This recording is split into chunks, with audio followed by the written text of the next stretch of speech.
RTC cross రోడ్లోని bus భవన్ను ABVP నేతలు ముట్టడించారు. పెంచిన బస్ పాస్ ఛార్జీలను నిరసిస్తూ ఏబీవీపీ ఆధ్వర్యంలో బస్ భవన్ ఎదుట ధర్నా చేపట్టారు. ప్రభుత్వానికి వ్యతిరేకంగా నినాదాలు చేశారు. బస్ భవన్ లోపలికి వెళ్లేందుకు ప్రయత్నించారు. దీంతో తీవ్ర ఉద్రిక్తత నెలకొంది. పోలీసులకు విద్యార్థులకు మధ్య తోపులాట చోటు చేసుకుంది. పోలీసులు ఏబీవీపీ నాయకులను అరెస్టు చేసి దోమలగూడ పోలీస్ స్టేషన్ కు తరలించారు. చదువుకునే విద్యార్థుల బస్ పాస్ ఛార్జీలు పెంచడాన్ని ఏబీవీపీ తీవ్రంగా వ్యతిరేకిస్తుందన్నారు. ఏబీవీపీ జిల్లా సిటీ కన్వీనర్ హరిప్రసాద్ ఇప్పటికే విద్యార్థుల బస్ పాస్ ఛార్జీల అంశాన్ని అంటుతున్నారన్నారు. మళ్లీ ఇలాంటి పరిస్థితుల్లో ఛార్జీలను పెంచడం విద్యార్థులను ఇబ్బందులకు గురి చేయడమేనన్నారు.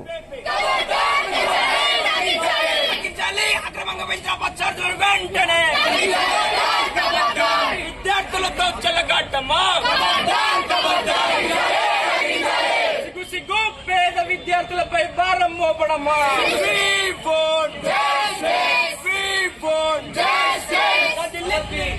మాలాంటి పేద మధ్యతరగతి విద్యార్థుల యొక్క గొంతు పైన కత్తి పెట్టి విద్యార్థి మిత్రులారా, తెలంగాణ రాష్ట్రంలో కాంగ్రెస్ ప్రభుత్వం ఏర్పడ్డ తర్వాత తీసుకున్నటువంటి నిర్ణయాలు విద్యార్థులకి కూతుబట్టలాగా మారుతూ విద్యార్థులని విద్యకు దూరం చేసే విధంగా ఉన్నాయి.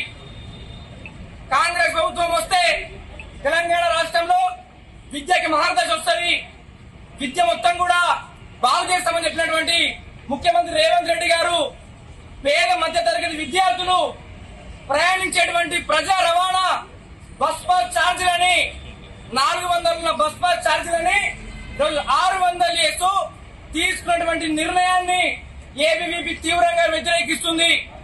మాలాంటి పేద మధ్య తరగతి విద్యార్థులు చదువుకోవడం మీకు ఇష్టం లేదా ముఖ్యమంత్రి గారు?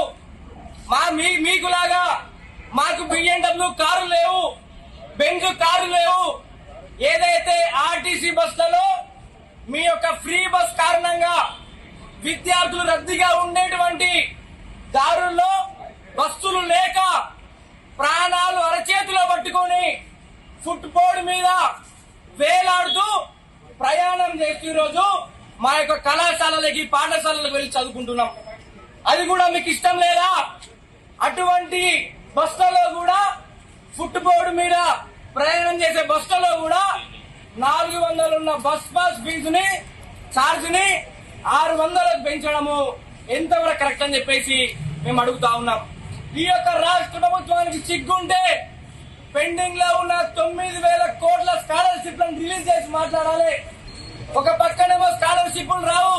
విద్యార్థి మిత్రులారా, తెలంగాణ రాష్ట్రంలో కాంగ్రెస్ ప్రభుత్వం ఏర్పడ్డ